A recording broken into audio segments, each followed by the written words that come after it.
Most people believe that love brings happiness.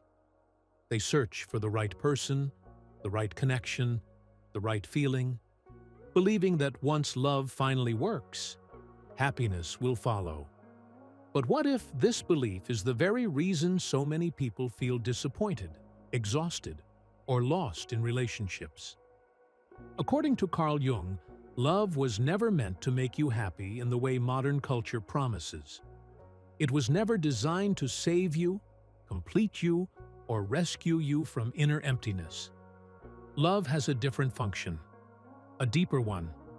Love exists to reveal you to yourself.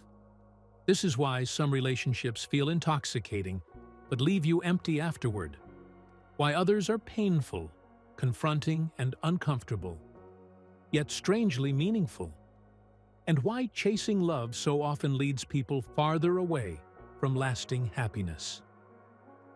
On Soulful Wisdom Journey, we don't speak about love as fantasy or escape.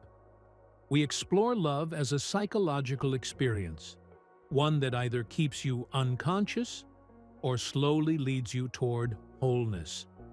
In this video, we will explore how happiness and love are truly connected through Jungian psychology, why happiness cannot be sustained through romance alone, and why the relationships that disturb you the most often carry the key to your inner integration.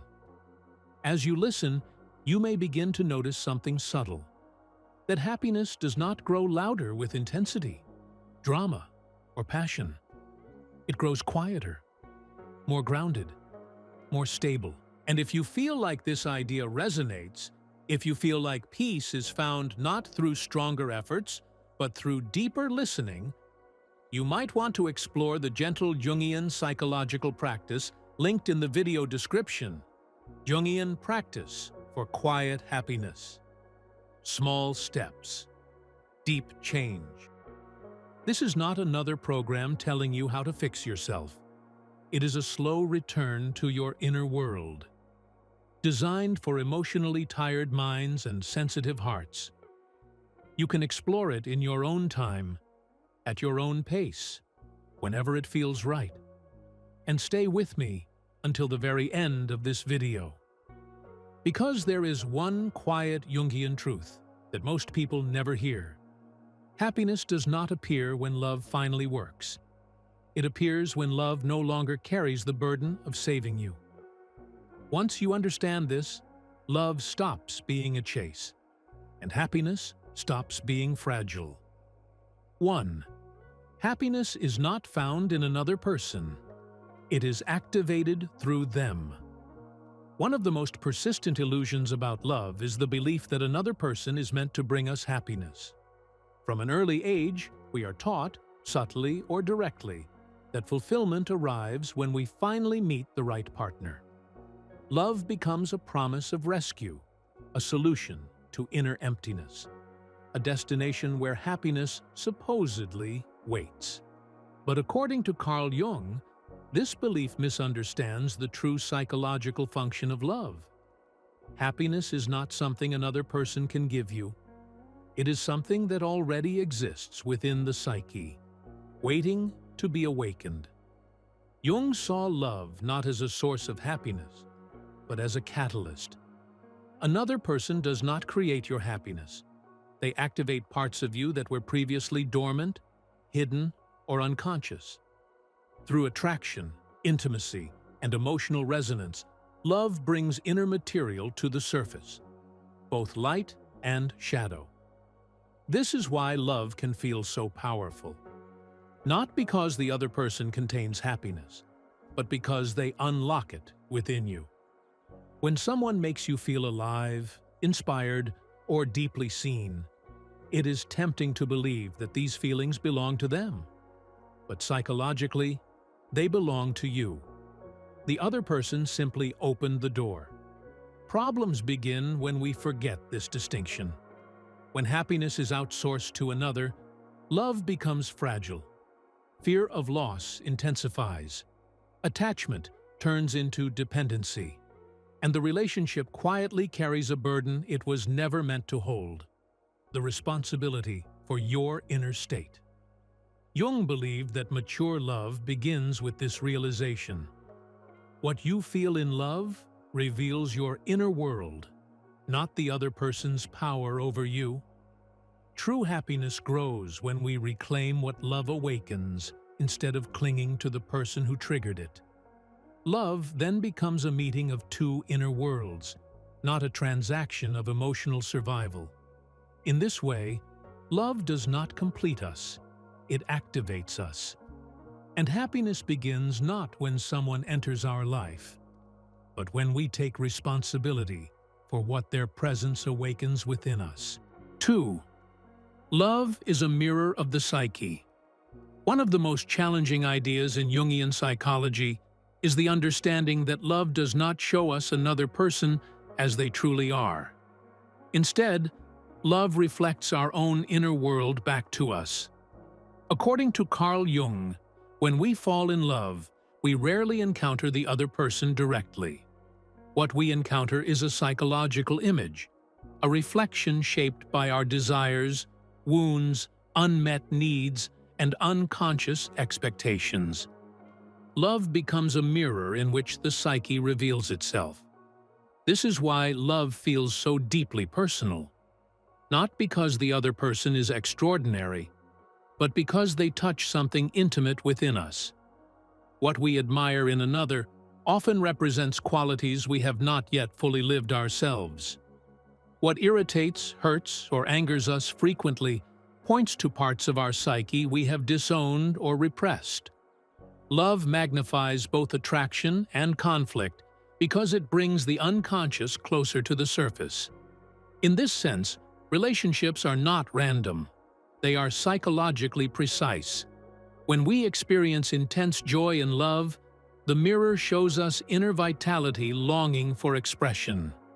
When we experience pain, disappointment, or frustration, the mirror reveals unresolved inner tensions asking for attention.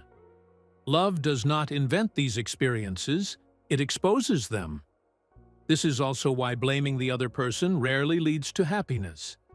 If love is a mirror, then what we see is not simply their fault or their behavior, but an invitation to self-awareness. Without this awareness, relationships become repetitive cycles, the same patterns appearing with different faces. Jung believed that happiness grows when we learn to read the mirror instead of smashing it. When we take responsibility for what love reflects, relationships stop being battlegrounds and start becoming pathways. Pathways toward deeper self-knowledge, emotional maturity, and inner integration. Love, then, is not meant to confirm our illusions. It is meant to confront us with ourselves. And when we accept this mirror, not defensively, but consciously, love becomes one of the most powerful tools for psychological growth. Not because it is always comfortable, but because it is honest. Happiness in this light is not the absence of conflict in love. It is the presence of awareness. 3. Why passion feels like happiness, but rarely lasts. Many people confuse emotional intensity with happiness. When love feels overwhelming, passionate, and consuming, it is often described as true happiness. The heart races, thoughts circle endlessly around the other person, and life suddenly feels meaningful, colorful, alive.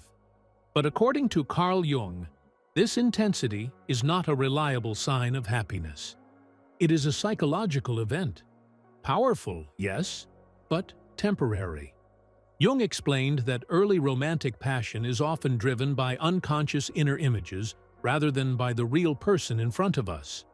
We fall in love not only with who someone is, but with what they seem to represent: safety, freedom, validation, wholeness, or escape from loneliness. The other person becomes a screen onto which the psyche projects its deepest longings. This is why passion feels so alive. It is fueled by inner energy that has been dormant for years. However, intensity alone cannot sustain happiness. The very thing that makes passion intoxicating also makes it unstable. When the projection begins to fade, when the other person no longer perfectly carries our inner ideals, disappointment often follows. The magic feels lost. The happiness evaporates. This moment is crucial. Many people believe love has failed here, but from a Jungian perspective, this is where love becomes real. Lasting happiness does not arise from emotional fireworks. It emerges when we begin to see the other person clearly, separate from our fantasies, expectations, and unconscious needs. This transition can feel sobering, even painful, because it asks us to reclaim what we projected outward. Jung believed that happiness grows not from chasing intensity, but from integrating the inner qualities we once sought in another. When we stop demanding that love maintain constant excitement, space opens for something deeper: stability, trust, and psychological grounding. Passion excites the ego, but happiness belongs to the whole psyche. And only when love moves beyond illusion can happiness become something that lasts. 4. The hidden inner images that shape who we fall in love with. Have you ever wondered why certain people feel instantly familiar, deeply attractive, or strangely significant, even before you truly know them? Why some connections feel charged with meaning, while others never seem to touch you at all? According to Carl Jung, our experience of love is shaped not only by the person in front of us, but by powerful inner images living within the psyche.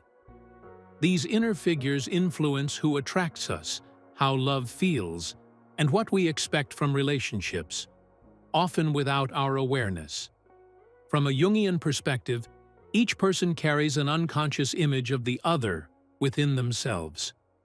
This inner image is formed early in life, shaped by childhood experiences, emotional bonds, unmet needs, and imagination.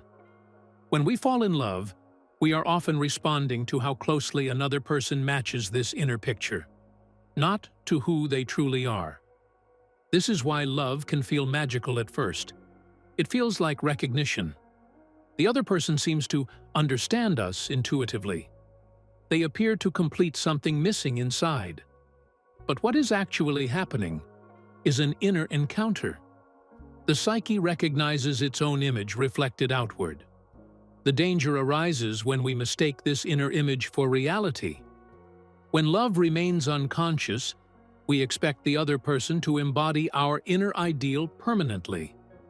We want them to stay exactly as we imagined, to fulfill emotional roles they never consciously agreed to play. Over time, this creates pressure, disappointment, and confusion for both people involved. Jung believed that mature love begins when we withdraw these inner images from the other person and recognize them as parts of ourselves. This does not destroy love, it deepens it. Love becomes less fantasy-driven and more human, grounded, and real. Happiness grows here, not because love becomes perfect, but because it becomes honest. When we stop demanding that another person carry our inner world for us, relationships gain space to breathe. Connection becomes freer, less anxious, and more authentic. In this way, love transforms from unconscious longing into conscious relationship, and happiness no longer depends on illusion, but on inner understanding. 5. Love does not complete you, it confronts you. One of the most enduring myths about love is the idea that another person is meant to complete us. We grow up absorbing the message that somewhere out there exists someone who will finally make us whole. Someone who fills the missing pieces, heals our wounds effortlessly, and brings lasting happiness. But according to Carl Jung, this belief misunderstands the true psychological role of love. Love is not meant to complete you. It is meant to confront you. When two people enter a close relationship, they do not simply share affection and comfort. they also activate each other's unresolved inner material, fears, insecurities, unmet needs, and unintegrated aspects of the self. Love brings these elements into direct contact, often in ways that feel uncomfortable, destabilizing, or even painful. This is why love can feel like a crisis. Moments of conflict, disappointment, jealousy, or emotional tension are often interpreted as signs that something has gone wrong. But from a Jungian perspective, these moments are not failures. They are invitations. Invitations to self-awareness, growth, and psychological maturation. Love exposes where we are fragmented. It reveals where we rely on another to carry what we have not yet developed within ourselves. It shows us where we avoid responsibility for our own emotional world. And it confronts us with the parts of ourselves we would rather not see. This confrontation can feel threatening to the ego. The ego wants comfort, stability, and reassurance. It wants love to confirm familiar patterns. But Jung believed that happiness does not arise from ego comfort. It arises from inner integration. When we expect love to complete us, relationships become heavy.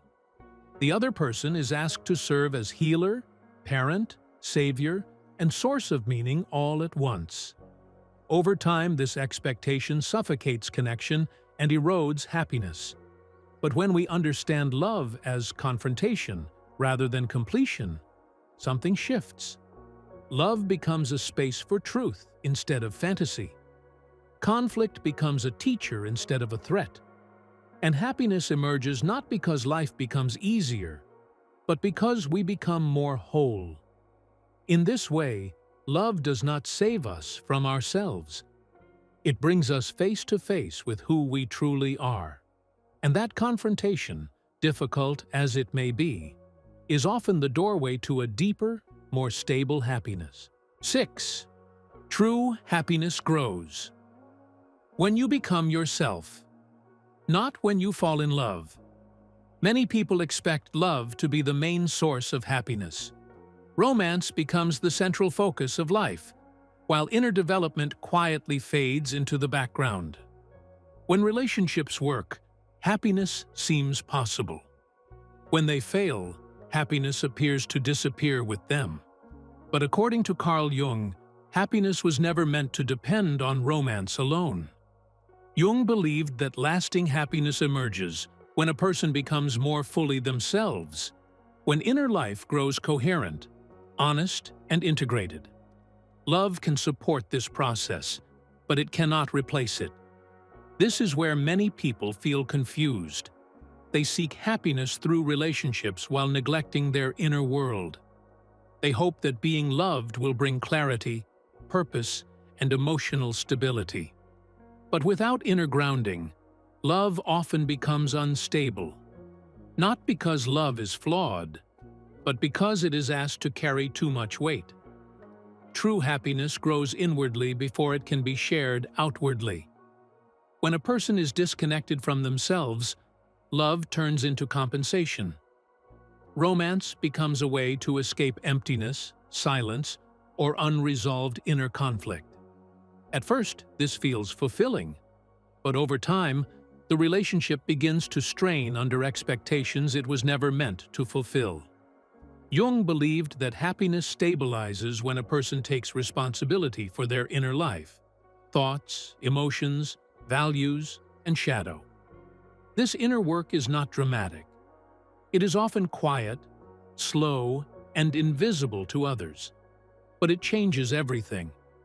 When someone becomes more grounded within themselves, love changes its role. It no longer needs to provide identity, meaning, or emotional rescue. Instead, it becomes a place of sharing, not saving. This is why some people feel calmer, more whole, and less desperate for love, even when they are alone. Their happiness is no longer conditional. It is rooted.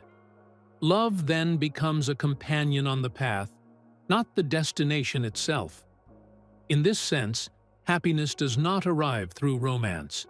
It arrives through becoming who you truly are and allowing love to meet you there. 7. Unconscious love repeats. Trauma. Many people believe that love will heal their wounds. They enter relationships hoping that affection, attention, and closeness will finally repair what was broken in the past. When love feels intense, familiar, or emotionally charged, it is often mistaken for deep connection. But according to Carl Jung, love that remains unconscious does not heal trauma. It repeats it. Jung observed that unresolved emotional wounds do not disappear with time. Instead, they move beneath the surface of the psyche and quietly shape our choices. In love, these hidden wounds seek expression. We are drawn to people and dynamics that resemble early emotional experiences, even when those experiences were painful. This is why some relationships feel strangely familiar from the very beginning. The tone, the tension, the longing, it all feels known. Unconscious love pulls us toward what is unfinished inside us. It recreates emotional patterns from childhood. Abandonment, rejection, inconsistency, emotional distance, or the need to earn love.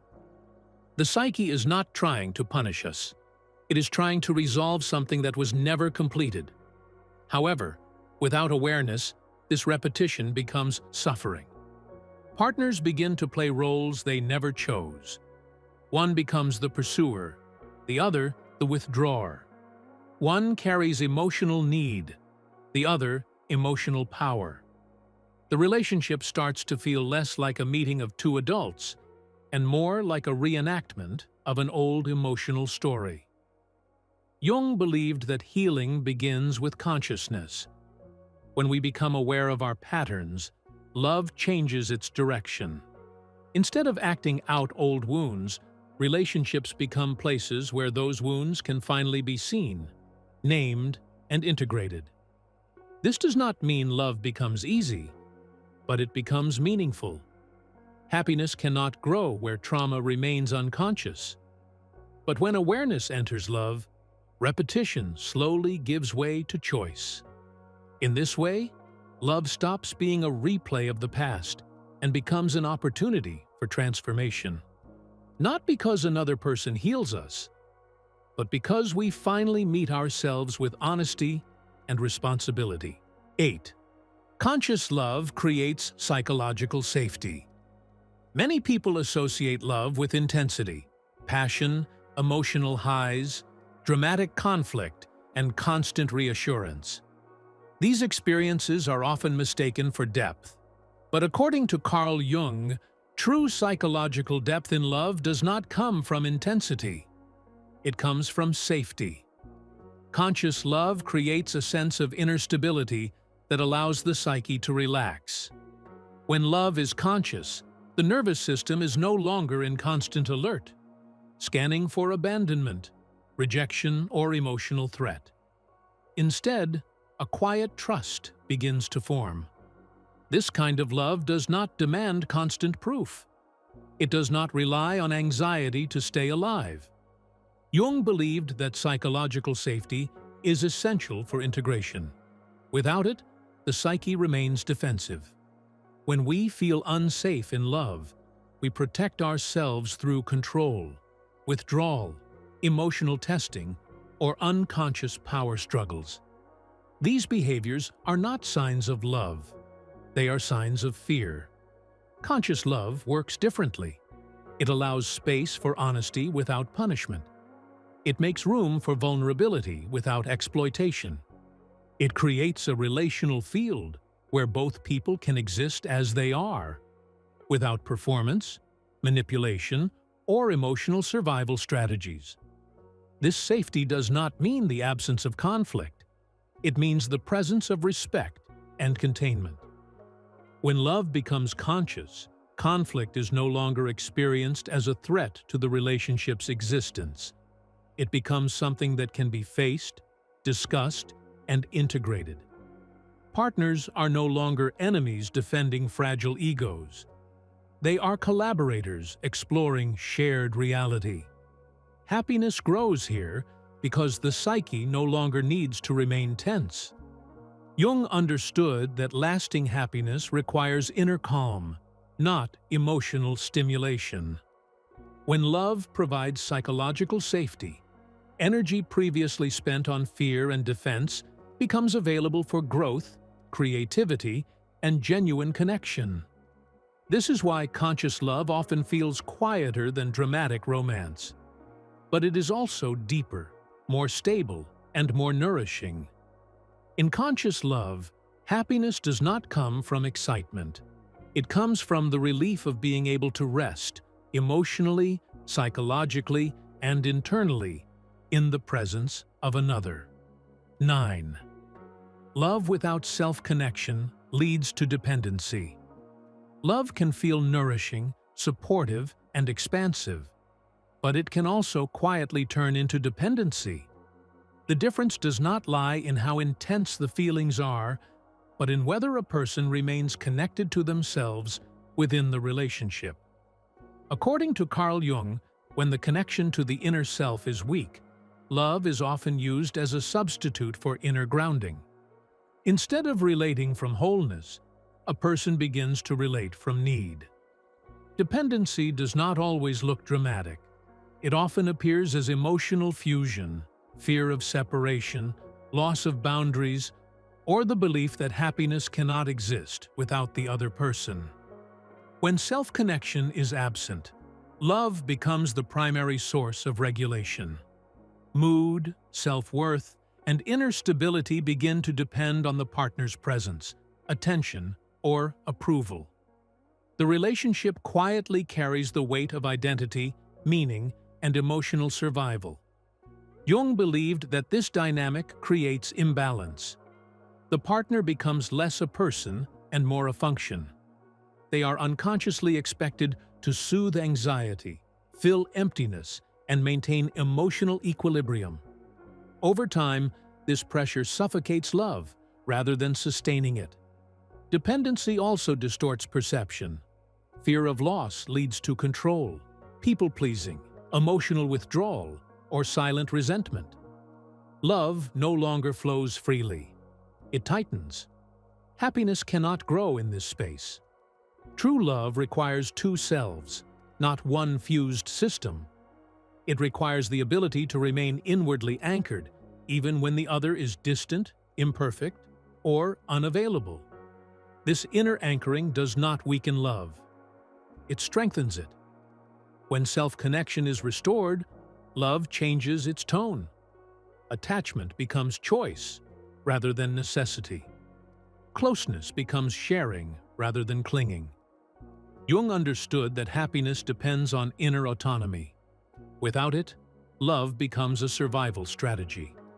With it, love becomes a relationship between two grounded individuals, capable of intimacy without self-erasure. In this way, love without self-connection leads to dependency.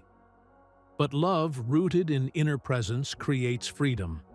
And freedom is what allows both love and happiness to endure. 10. Love and happiness meet in inner wholeness.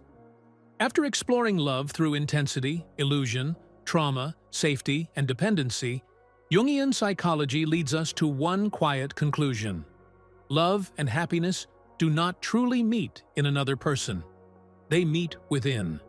According to Carl Jung, inner wholeness is not perfection. It is not the absence of wounds, fears, or contradictions. Wholeness means being in relationship with all parts of the self, light and shadow, strength and vulnerability, desire and limitation, without rejection. When a person is inwardly divided, love is burdened with impossible expectations. It is asked to heal what has not been faced, to stabilize what is internally unstable, and to give meaning where inner coherence is missing. In this state, love becomes effortful, anxious, and fragile, and happiness remains temporary. But when inner wholeness begins to form, love changes its nature. Love no longer needs to rescue. Happiness no longer needs to be chased. A whole person does not enter love to escape themselves. They enter love to share themselves. The relationship becomes a meeting, not a solution. Two inner worlds touch, without collapsing into each other. Jung believed that happiness emerges as a byproduct of inner integration. It is not something we pursue directly. It arises naturally when inner conflict softens and the psyche no longer fights itself. In this state, love becomes a space of recognition rather than compensation. This is why inner wholeness feels quietly powerful. It allows love to be free from dependency, free from projection, free from unconscious repetition. And in that freedom, love becomes capable of depth, tenderness, and endurance. Happiness, then, is no longer tied to whether love stays or leaves. It is anchored within. And love, meeting a whole person, no longer needs to carry the weight of salvation. It becomes what it was always meant to be, a conscious connection between two integrated selves. This is where love and happiness finally meet. Not in fantasy, not in intensity, but in inner wholeness. If there is one thing Jung tried to show us, it is this. Happiness does not arrive through effort, perfection, or the right relationship. It appears quietly, when the inner struggle begins to soften. Love stops being a place where we seek rescue. Happiness stops being something we chase. And for the first time, the psyche can rest. This is not a dramatic moment. It is subtle, almost easy to miss. But it is the moment when life begins to feel more whole. And if, while listening to this, you sensed something familiar, a quiet recognition rather than excitement, that may be your inner world responding, not your expectations. For those who feel drawn to this slower, deeper way of interacting with themselves, a link to a gentle Jungian psychological practice is in the description of this video. Jungian practice for quiet happiness. Small steps. Deep change. This is not a program about fixing yourself. It is not about becoming better, stronger, or more productive. It is a practice designed for emotionally tired minds and sensitive hearts. A way to return to yourself without pressure, without performance, and without force. You move at your own pace. Nothing is demanded. Nothing is rushed. And whether you choose to explore it or not, remember this. Love may come or go. Relationships may change. But quiet happiness grows where you finally stop running from your inner world. That is where love and happiness meet. Not loudly, but truly.